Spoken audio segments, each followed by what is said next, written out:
ഞങ്ങള് വന്നത് ഇന്ന് രാവിലെ റാന്നി ആർടിഒയുടെ ഭാഗത്തുനിന്നുണ്ടായ ഒരു സമീപനം റാന്നിയിൽ വെച്ച് ഇത് ഒന്നാമത്തെ തവണയല്ല, രണ്ടാമത്തെ തവണയാണ്. സുപ്രീം കോടതി ഉത്തരവുമായിട്ടാണ് അദ്ദേഹം വണ്ടി ഓടിച്ചതെന്നാണ് അവകാശപ്പെടുന്നത്. അതുപോലെ തന്നെ നിങ്ങളുടെ ഇന്നലെ 1.5 ലക്ഷം രൂപ 2 ദിവസത്തിന് മുമ്പ് ടാക്സ് അടച്ചിട്ടുണ്ട്. ഇത്തരത്തിലൊരു പെർമിറ്റ് കാണിച്ചുകൊണ്ട് അവർ ടാക്സ് അടയ്ക്കുമ്പോൾ നിങ്ങൾ ആ പണം സ്വീകരിക്കുകയും അങ്ങനെ നിങ്ങൾക്ക് പണം സ്വീകരിക്കാൻ നേരം നിങ്ങൾക്ക് അതിനകത്ത് വണ്ടി ഓടുന്നതിനോ ഓടുന്നതിനോ ഒന്നും അതിന് നിങ്ങൾക്ക് ഒരു മറുപടിയില്ല. അതിനല്ല നിങ്ങൾ പണം സ്വീകരിക്കാതിരിക്കാം. നിങ്ങൾ ഈ പാവപ്പെട്ട ആളുകളിൽ നിന്ന് കാശ് മേടിച്ചിട്ട് അവർ വണ്ടി വഴി ഇറക്കുമ്പോൾ ഇവിടുത്തെ എത്ര അപകടങ്ങളാണ്. ഇവിടുത്തെ KSRTC ബസ്സുകൾ എന്ത് നിയമം പാലിച്ചുകൊണ്ടാണ് ഒട്ട ടയർ ഇട്ട് ഓടുന്ന ബസ്സുകൾ, കണ്ണാടികളില്ല, മതിയായ ഇൻഡിക്കേറ്ററുകളില്ല, ഫിറ്റ്നസ് ഇല്ലാത്ത ബസ്സുകൾ ഓടുന്ന KSRTC. നിങ്ങൾ എത്ര KSRTC ചെക്ക് ചെയ്യുന്നുണ്ട്? മോട്ടോർ വാഹന വകുപ്പ് എവിടെയാണ് നിങ്ങൾ പരിശോധന നടത്തുന്നത്? ഇതൊന്നും ഇല്ലാത്ത ആവേശം ഇന്ന് നേരം വിളിക്കുന്നതിന് മുന്നേ 5 മണി സമയമാകുമ്പോ ഞങ്ങൾ ചാനലിൽ കൂടെ കണ്ടു. സാറ് കണ്ണാടി പോലും എടുക്കാൻ മറന്നുപോയി. സാറ് കണ്ണാടി പോലും ഇല്ലാതെ അദ്ദേഹത്തിൽ നിന്ന് കൈപിടിച്ചുകൊണ്ട് സുപ്രീം കോടതി ഉത്തരവ് വായിക്കുന്നത് ഞങ്ങൾ കണ്ടു. അപ്പൊ അത്രയും നേരം വിളിക്കുന്ന സമയത്ത് ഇത്രയും മോട്ടോർ വകുപ്പിന്റെ ഉദ്യോഗസ്ഥർ വന്ന് ഒരു മനുഷ്യൻ അയാൾ ജീവിക്കാൻ സംരംഭം തുടങ്ങുമ്പോ അവനെ വീട്ടിൽ ഇരുത്താൻ വേണ്ടി നിങ്ങൾ ഇങ്ങനെ ചെയ്യുന്നത് അത് എന്ത് ന്യായമാണ്? നിങ്ങൾ എന്തിന്റെ അടിസ്ഥാനത്തിൽ? അതിന് മതിയായ മറുപടി. കാരണം അയാൾ ഇന്ന് രാവിലെ തൊട്ട് നിങ്ങളുടെ ഓരോ ഓഫീസിലും കയറി ഇറങ്ങുക. നിങ്ങൾക്ക് ആർക്കും മറുപടിയില്ല. ഞങ്ങൾക്ക് ഇന്നാലും മറുപടി കിട്ടണം. എന്തുകൊണ്ട് നിങ്ങൾ ഇങ്ങനെ ആ വണ്ടി അല്ലെങ്കിൽ ഇതുപോലെ വണ്ടികൾ സംരംഭങ്ങൾ തുടങ്ങാൻ ആഗ്രഹിക്കുന്ന ഒരുപാട് ചെറുപ്പക്കാരുണ്ട്. ഞങ്ങൾക്ക് ഇവിടെ വിട്ട് പോകേണ്ടി വരും. അല്ലെങ്കിൽ ഇതിനപ്പുറത്തേക്ക് 10 ലക്ഷം രൂപ ടാക്സ് അടച്ചിട്ടില്ല അയാള് വണ്ടി കൊണ്ട് നേരിട്ട് ഇറങ്ങുന്നത്. നിങ്ങൾ ആ ടാക്സ് സ്വീകരിച്ചിട്ടില്ല വണ്ടി ഇറക്കുന്നത്. നിങ്ങൾ അല്ലെങ്കിൽ ഒന്നെങ്കിൽ നിങ്ങൾക്ക് അത് പറയാം ടാക്സ് അടയ്ക്കണ്ട, വണ്ടി ഓടുന്നില്ല. പക്ഷെ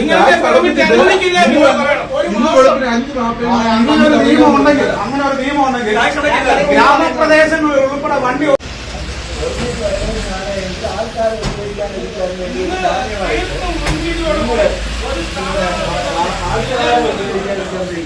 നിങ്ങൾക്ക് പിന്നെ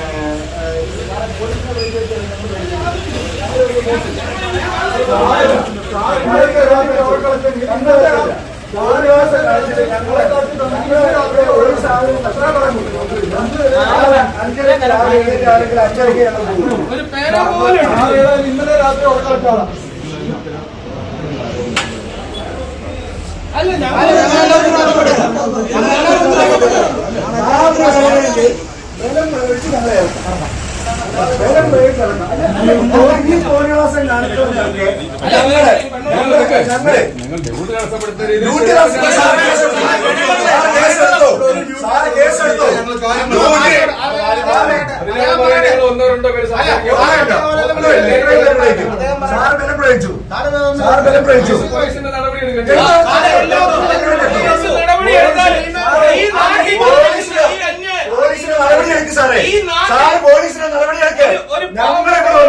ഞങ്ങളൊരു വികലാംഗിന് വേണ്ടി സംസാരിക്കാനാണ് ഇവിടെ വന്നേക്കുന്നത്. തോന്നിവാസം കാണിച്ചിട്ട് ഒരു പെട്ടി മേടിച്ച് തീർക്കേണ്ട കാര്യം വണ്ടി എടുത്തോട്ട് പോയിട്ട് വണ്ടി എവിടാന്ന് അറിയത്തില്ല.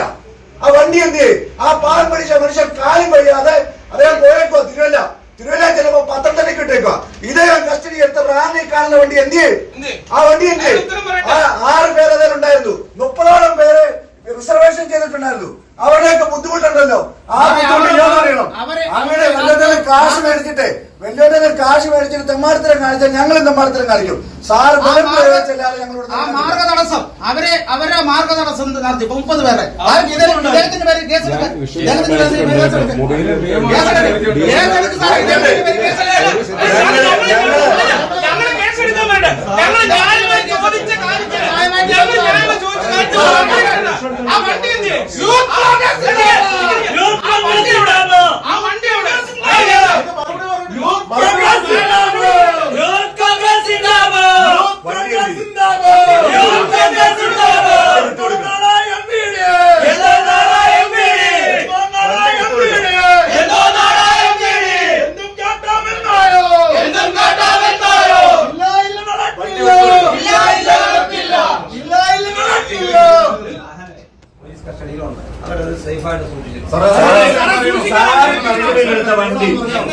കസ്റ്റഡിയിലെടുത്ത വണ്ടി വകുപ്പും പ്രകാരമാണ് പോലീസിനെ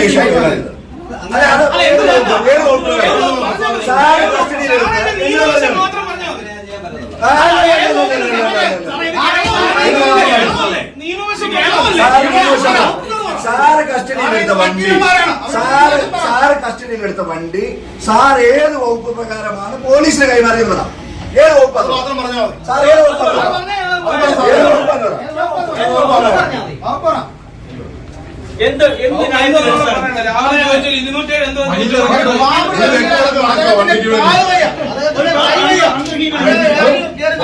മനുഷ്യൻ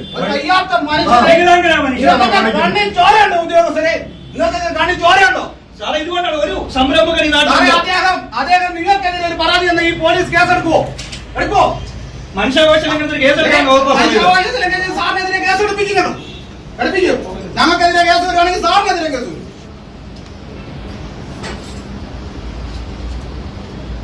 വണ്ടി പോലീസ് കസ്റ്റഡിയിൽ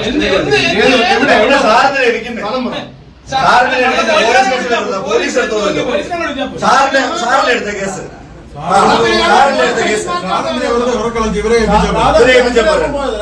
അവരത് ചെയ്യത്തില്ല.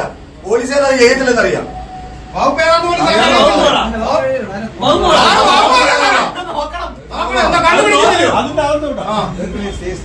Section 207 of MB Act handed over to SHO police റാം. 207 എന്താണ്?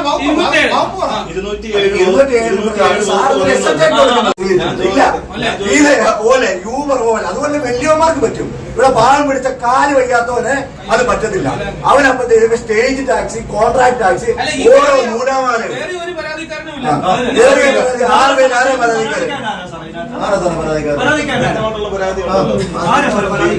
നമുക്കിപ്പോ ഈ വണ്ടി വിട്ടു കൊടുക്കണം സാർ. അതിന് ഒരു നിയമമുണ്ട് സാർ. സാറ് മേടിന്ന് വിളി. രാവിലെ വിളിച്ച പോലെ സാറിനെ ആരാണോ പിടിപ്പിച്ചത് അവരോട് തിരിച്ച് സാറ് എനിക്ക് വീട്ടിൽ പോകാൻ പറ്റുന്നില്ല, ഞാൻ ഇന്നലെ രാത്രി ഇറങ്ങിയ വീട്ടിൽ നിന്ന് വണ്ടി പിടിക്കാൻ വേണ്ടി എന്നെ ഓഫീസിൽ ഇരുത്തിയേക്കാണെന്ന് സാറ് പറഞ്ഞു. ഈ വണ്ടി വിട്ടുകൊടുക്കാൻ നടപടി നിയമപ്രകാരമുള്ള കാര്യങ്ങൾ ചെയ്തിട്ടുണ്ട്. അതിനകത്ത് നിയമവിരുദ്ധമായ കാര്യങ്ങൾ ചെയ്യാൻ പറ്റത്തില്ല. അപ്പൊ അതുകൊണ്ട് അത് ഡ്യൂട്ടി തടസ്സപ്പെടുത്താൻ പാടില്ല. അല്ല, ഞങ്ങൾക്കെതിരെ കേസെടുത്തു. കേസ് എടുക്കുന്ന രണ്ടാമത് കാര്യങ്ങൾ പറയുമ്പോൾ അദ്ദേഹത്തിന് ഓഫീസറായിട്ടല്ലേ അത് അല്ല, ഇത് വണ്ടി വിട്ടുകൊടുക്കാനുള്ള തീരുമാനം അദ്ദേഹത്തിനെ അറിയിച്ചു. സാറ് ഒരു മിനിറ്റ്, ഒറ്റ മിനിറ്റ് ഞങ്ങൾ പറയാം. സാറിന്റെ അദ്ദേഹത്തിന്റെ നമ്പറുണ്ട് വണ്ടിയുടെ ഓണറിന്. ഒരാൾക്കെതിരെ കേസുണ്ട്. അദ്ദേഹത്തെ വിട്ടുകൊടുത്തിട്ട് വണ്ടി എവിടെയാണെന്നും വണ്ടി വിട്ടുകൊടുക്കാനുള്ള കണ്ണിയത്തെ കുറിച്ച് സാർ പറഞ്ഞു.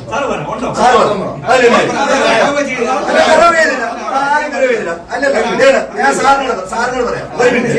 അല്ലല്ല, ഒരു മിനിറ്റ്. അല്ല, ഇതുവരെ സാർ ഇങ്ങനെ അദ്ദേഹം തടഞ്ഞു വെച്ചിട്ടല്ല കാര്യങ്ങൾ.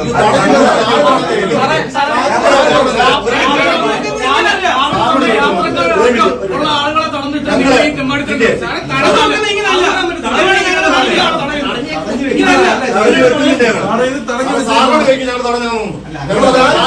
അങ്ങനെ ചെയ്യാൻ പാടില്ല. ഒരു കാര്യം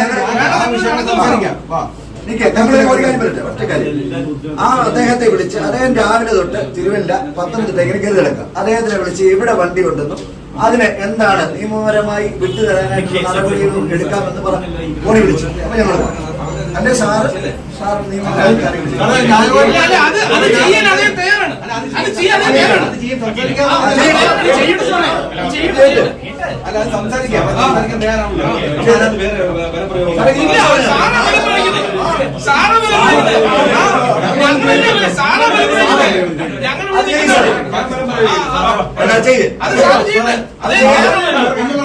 ഇപ്പം പറഞ്ഞ ന്യായമായിട്ടുള്ള കാര്യമാണ്.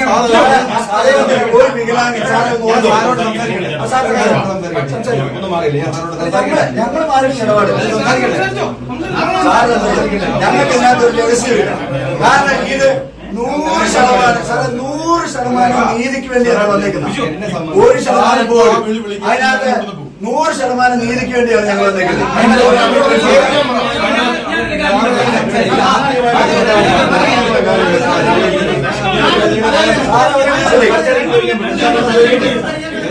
സാറേ പുള്ളി പറയുന്നത് പറയാന്ന് വിളിച്ചു പറയട്ടെ. ചോദിക്കണത് നിങ്ങളിങ്ങനെ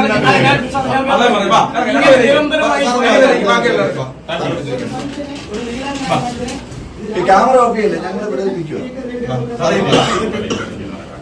അത് സംസാരിക്കാന്ന് പറഞ്ഞിട്ട് പിന്നെ ചുമ്മാ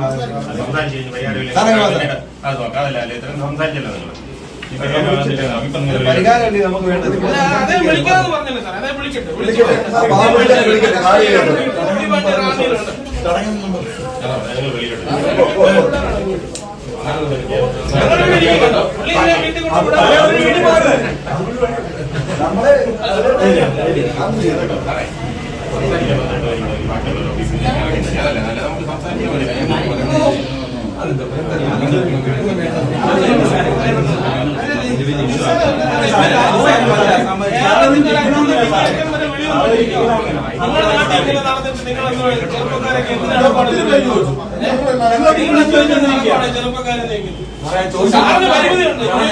സാറിന് പോലും ഞങ്ങൾ വാർത്ത നിൽക്കുന്നു. സാറ് പോലും ഞങ്ങൾ വാർത്ത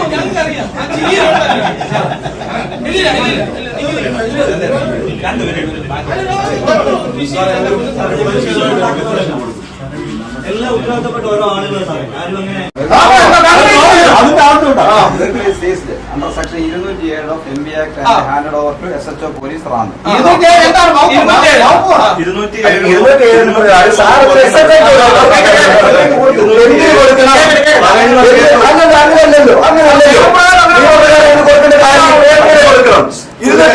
ഒരു കാര്യം വിശദീകരണം പറയാനാണ്. 207 വകുപ്പ് പ്രകാരം വാഹനത്തിന് രജിസ്ട്രേഷൻ സർട്ടിഫിക്കറ്റ് ഇല്ലെങ്കിലോ മതിയായ പെർമിറ്റ് ഇല്ലെങ്കിലോ വാഹനത്തിന് സീസ് ചെയ്യാം. വാഹനത്തെ സീസ് ചെയ്ത് പോലീസ് സ്റ്റേഷനിൽ എന്തിനു കൊടുത്തു എന്ന് ചോദിച്ചു കഴിഞ്ഞാൽ ഞങ്ങൾക്ക് സേഫ് കസ്റ്റഡിയിൽ വയ്ക്കാനുള്ള പ്രിമൈസസ് ഇല്ലാത്തത് കൊണ്ടാണ് പോലീസിനെ എന്ത് ചെയ്യുന്നത്, സീസർ മാസ്റ്റർ എഴുതി പോലീസിനെ ഏൽപ്പിച്ചിരിക്കുന്നത്.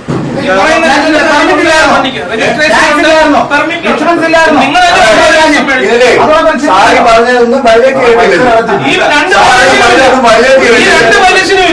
മതിയായ രജിസ്ട്രേഷൻ ഉണ്ട്, അവര് പൈസ നിങ്ങളിത് പോലീസാണ് നിങ്ങൾ ഇത് അന്യായമായ ഒരു കാര്യത്തിലാണ് ഞങ്ങൾ ന്യായമായ ഒരു കാര്യം സംസാരിക്കാൻ വന്ന കാര്യമില്ല. പോലീസ് കസ്റ്റഡിയിൽ എടുത്തിട്ടുണ്ട്, എഫ്ഐആർ പോലീസ് എഫ്ഐആർ ഇട്ടിട്ടുണ്ട്. പോലീസിന് എഫ്ഐആർ ഇല്ലാതെ പോലീസ് എങ്ങനെ വണ്ടി കസ്റ്റഡിയിൽ എടുത്തു?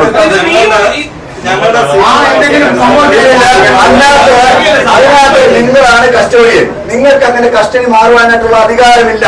നിങ്ങൾക്ക് മോട്ടോർ വാഹന ആക്ട് പ്രകാരം ഏത് നിയമപ്രകാരമാണ് നിങ്ങൾ പോലീസിന് കൊടുക്കുന്നത്? ഒരു നിയമപ്രകാരം പറ്റൂല. ഏത് നിയമപ്രകാരം നിങ്ങൾ കൊടുക്കുന്നത്? ഒരു നിയമപ്രകാരവും നിങ്ങൾക്ക് ഈ വാഹനം പോലീസിന് കൈമാറാൻ പറ്റത്തില്ല.